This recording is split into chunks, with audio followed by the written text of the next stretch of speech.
back to my kitchen. Let's do some cooking together. Today we're gonna make crepes. Basically, a crepe is like a pancake on a diet. It is a very, very, very thin pancake, and it's thin on purpose. Crepes, they originated in France. So did my ancestors. The word crepe comes from the Latin word which means curl. The edges of the crepe, you'll notice, they curl as they cook. And it's pronounced crepe. Trust me, they taste better than they sound. And you can make sweet or savory crepes and eat them for any meal of the day. So let's get started and let me show you what ingredients you're going to need today. Here's what you need to make crepes. You need 1 cup of flour, 1.5 cups of milk, 2 tablespoons of sugar, 2 eggs at room temperature, half a teaspoon of vanilla extract, and I'm going to use avocado oil today in the pan, although a lot of people like to use a little bit of butter. So basically you have 6 key ingredients, and that's all you need to make the thin pancakes we know as. The first thing that we're going to do is we need to sift our flour, and if you don't have a fancy flour sifter, you can just use a really fine sieve, and you're just going to force the flour through the sieve so that we have more fine particles in order to make our crepes super fine.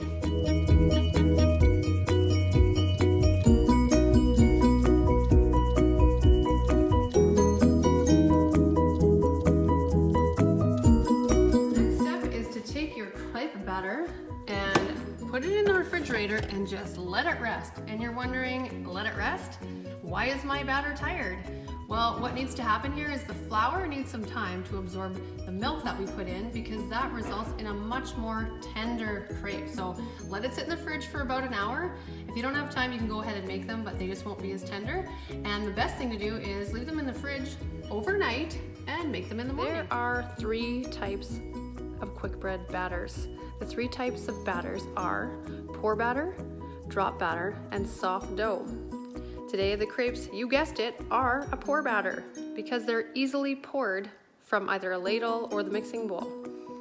The type of batter is determined by the ratio of flour to liquid in the recipe. If you noticed, we only had 1 cup of flour and 1.5 cups of milk, which made a fairly runny consistency, which definitely classifies these crepes as a pour batter.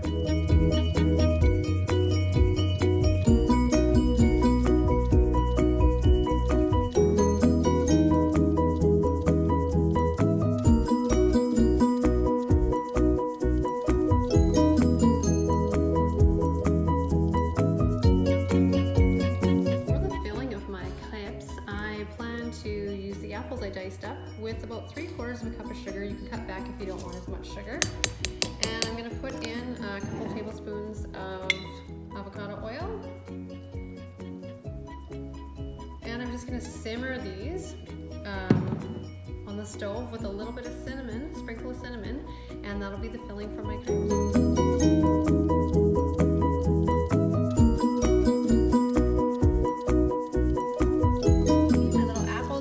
Bubbling away here. I've just got them on low heat.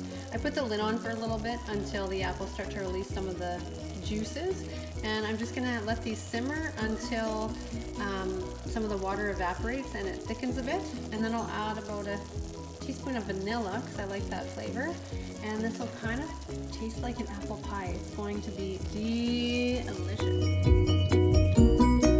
The next thing on the agenda here is to make some whipped cream to go with our delicious crepes.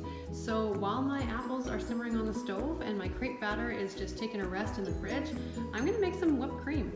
So to do that, you're just gonna turn your mixer on low and you're gonna just whip it until soft keeps form, and then you'll start to add some sugar slowly to the whipped cream, and then it'll fold. If you try to put the sugar in right away, your whipping cream will not whip up into a nice firm consistency. And if you are trying to be a little more diabetic friendly, or you don't want the processed sugar, xylitol is a beautiful substitute for sugar products. This comes from beetroot, and it does not metabolize in our body the same way that processed sugar does. They actually use xylitol in toothpaste, so this stuff is actually pretty good for you. It's on the expensive side, but if you can't have sugar, You can replace the sugar in the whipping cream or replace the sugar in your apples with xylitol. Check it out.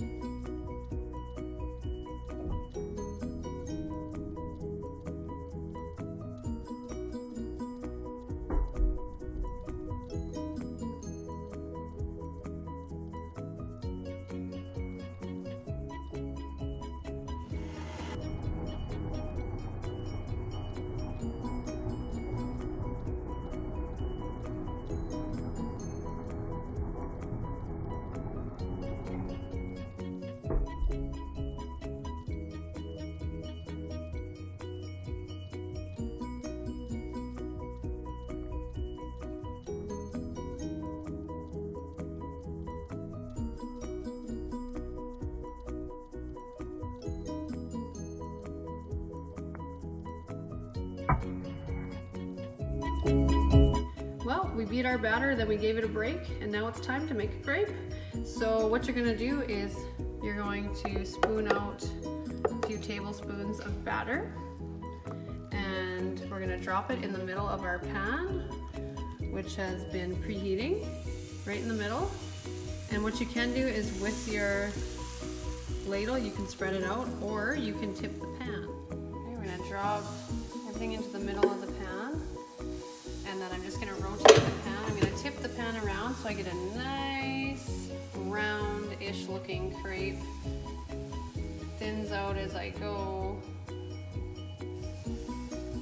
When it seems to stop spreading, that's about as big as the crepe is gonna be. And that's not perfect, and that's okay. So basically we're gonna set it down, and once it starts to bubble on top and the edges start to curl up, that means it's time to flip the crepe.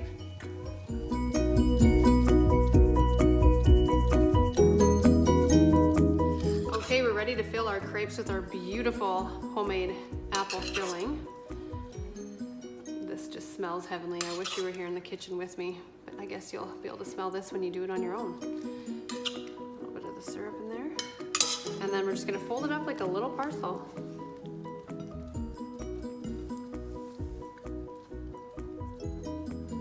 Flip it over. I'm gonna add some cream to the top. Some pecans. Beautiful. And then I'm gonna take a little bit more of the apple filling, and I'm just gonna put it on the side. Drizzle a little bit of the syrup on top. And this is fit for breakfast, supper, dinner, lunch, snacks, whatever you want. There you go. Crepes. What did one crepe say to the other crepe on Halloween? I don't know, what? Don't be so creepy.